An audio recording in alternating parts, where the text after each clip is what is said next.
Hey guys, welcome back to my channel. In today's video, we are going to be talking about an escalation clause. If you don't know who I am, my name is 𝗘𝘀𝗰𝗹 and I'm a realtor in Murfreesboro, Tennessee with Keller Williams. So what is an escalation clause? We're going to go over that in today's video, and then I'm going to, towards the end, I'm going to go over a few things that you should consider before using an escalation clause. Quick side note. Please remember to listen to your specific realtor. If you have a contract already and you've already got a realtor that you're working with, they know your situation a lot better than I do. Please listen to their advice, okay? Okay. So in today's market, if you have watched any of my videos or you've talked to anybody about the real estate market, you guys know we are in and we have been really for a while now, we're in a really hot seller's market. So buyers are definitely finding themselves more and more in competitive offer situations. And that's where you put your offer in and somebody else or 10 other people, as we've been seeing lately, will be putting in offers at the same time. So you want to try to put in your highest and best offer, something that's competitive, that's going to win the deal. So as an example, let's say, you write an offer for X amount of dollars. So here's what this looks like with an escalation clause included. Mr. Seller, I am offering you a price of X amount of dollars, but if an offer comes in that is either equal to or greater than my offer, I will then increase my offer to Y amount of dollars. It's kind of like the automatic bid, if you've ever done like an automatic bid on eBay, sort of. It's not the exact same, but it's similar to where, say, you found a really awesome frog pen. You really, really love this frog pen. You want to bid on it, okay? So say, you know what, this is the best frog pen in the world. I'm going to bid on it, but I don't want to spend more than $10 because it's a frog pen, right? So you set your bidding, start your bidding at $1. But you set it on automatic bid, so where you don't bid any more than $10. So it increases by, say, $1 every time. So you start off at $1 and then somebody comes up and offers $2. Your bid automatically increases by $1 more than that to $3. Then they're like, you know what, I'm going to do $4. So they come up at $4 and then you're like, you know what, and then your automatic bid, goes up to $5. And then they 6 and then 7 and all the way up to 10. But that's where it stops because that's what you set. You don't want to go over $10. I hope I didn't just confuse you more. So the escalation clause is a tool that prevents buyers from, putting in a higher offer than they actually need to, while also giving you leverage just in case an offer does come in that's just slightly higher than yours. Quick side note, if no other offers come in that equal or exceed your offer, like your first offer without the escalation clause, then that seller is not able to enforce your higher offer. So it's just what you offered. Unless somebody comes in at a higher offer, then that escalation clause will then kick in, okay? And they do need to provide proof. So it's not just, they can't just make up something and be like, oh, well, this other person over here, they have to show you that other offer that beat your offer. The escalation clause is your way of saying, I'm willing to pay more if there's competition. All right, so what we're gonna do is kind of go over a real life example, just so you guys can kind of hear how it would work with actual numbers if you're gonna be putting in an offer.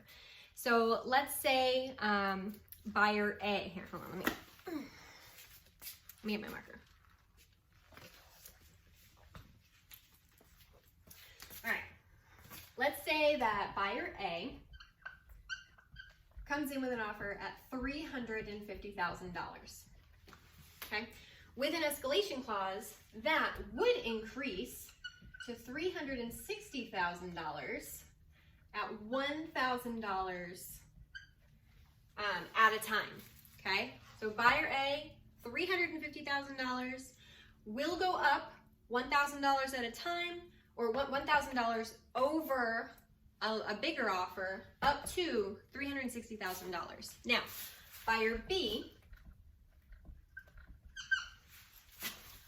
comes in with an offer at $355,000. Okay? No escalation clause. Okay? Buyer A has an escalation clause up to $360,000. Buyer B, no escalation clause. Put in a final highest and best offer of $355,000. Now, because this buyer buyer B put in a higher offer than buyer A's original offer, what would happen to this offer is $1,000 over this higher offer. So then buyer A's offer then becomes $356,000. Okay, and that would be the highest offer.